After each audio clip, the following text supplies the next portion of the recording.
It's November 2006. J.K. Rowling is working in secret on the final chapters of Harry Potter and the Deathly Hallows in a hotel room in Edinburgh.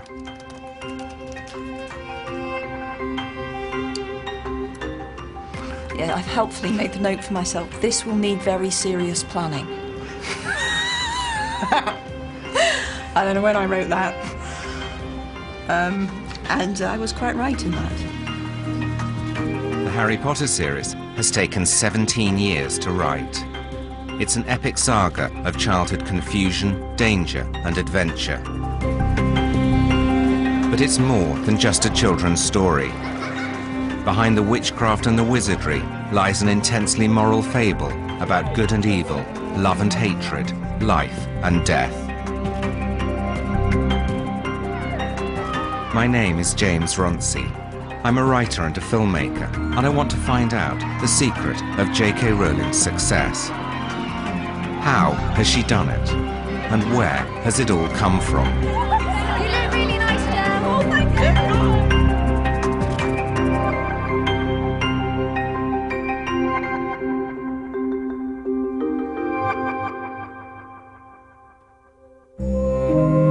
This is J.K. Rowling's country house in Perthshire. Once inside, I decided to start the film by asking a few direct questions. What's your favourite virtue? Courage. What vice do you most despise? Bigotry. What are you most willing to forgive? Gluttony. What's your most marked characteristic? I'm a trier. What are you most afraid of?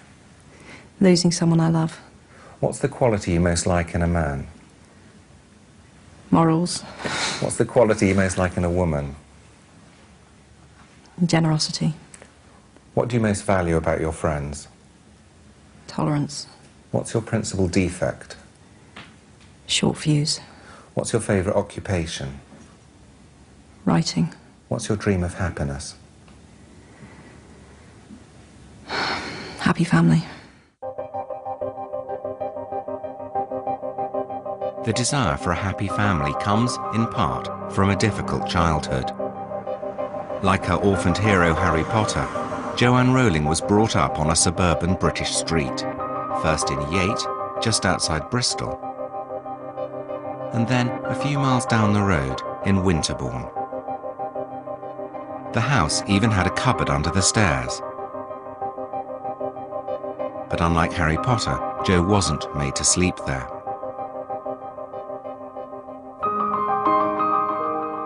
She shares the same birthday as Harry Potter, the 31st of July. And together with her sister Di, endured similar childhood economies. What were your haircuts like? Oh, that's just wrong. They were terrible. That, honestly, this is child abuse. They were terrible. I don't want to show it though. I've got it here. But That's not right. That. Look at my fringe. I don't think anyone can stomach that for long. If you're wondering, Jo is the one on the right. if you weren't used to cutting hair, wouldn't you approach it in a gentle, slow manner? Wouldn't you go to a hairdresser? Well, maybe they could, but wouldn't you just cut it slowly and not attack it like a hatchet? I do think you've come. Mine was always crooked, always. Did you wear similar clothes? Oh God, yes. Different colours. Yeah, you always had pink, and I always had blue. Because you were the boy, Jo? Yeah. Because you were the eldest? Yeah, and I was supposed to be a boy, so... Simon John. I was supposed to be Simon John. I even know who I was supposed to be. Oh, they told you? Oh, yeah. She was a massive disappointment. Yeah. And so then I said quite hopefully, and when Di came along, were you disappointed too? No. I said, was that because you found out it was quite nice to have a girl? No. So then I just went upstairs and wept.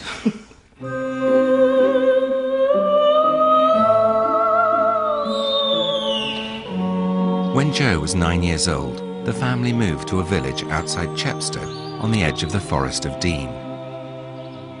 Here was a location that offered a whole range of imaginative possibilities, magical creatures, mystery and intrigue. I'm very drawn to forest. And it's my favourite part of the Hogwarts grounds. The advantage of a forest is it can be so many things. It can be a place of enchantment. You never imagine a crowd in a forest, it's a solitary place. Is it because it used to be a place of shelter and safety to us, I suppose? So I think I'm very drawn to them, even though they can be spooky. Jo wrote stories from an early age. There was resonant material all around her. She even lived next door to a graveyard. The family lived in this house. Jo and her sister Di earned extra pocket money as part-time cleaners of St. Luke's Church. I cannot overstate how cold it got in this church in winter when we were cleaning it. It was freezing for £1 each. It's tragic, really.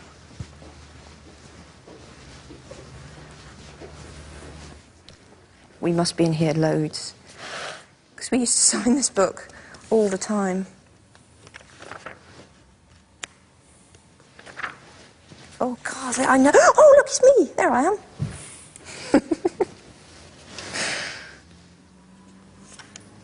Me and Di together. Joanne Rowling, age 12, Diane Rowling, age 10.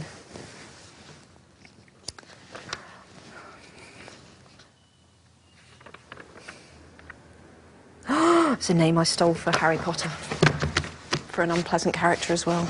Hide the book, lock it away. Forgotten about that. Yes. Jo was the only member of the family to attend church services regularly and was baptised here at the age of 11. Do you believe in God? Yes.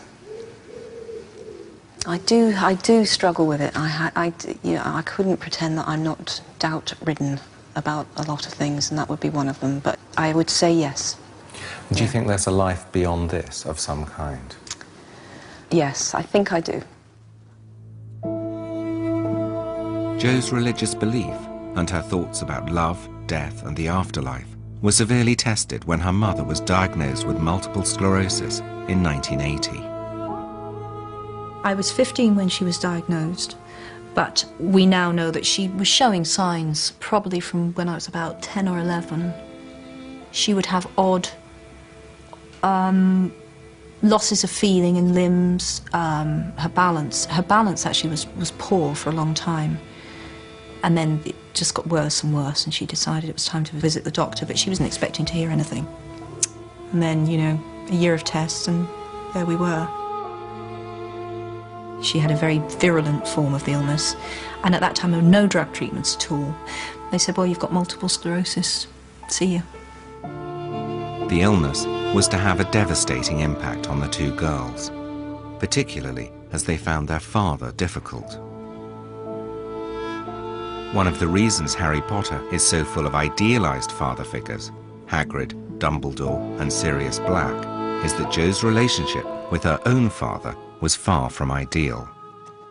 I was very frightened of my father for a very long time, but also tried, well, it's a common combination, isn't it? I also tried desperately to get his approval and make him happy, I suppose.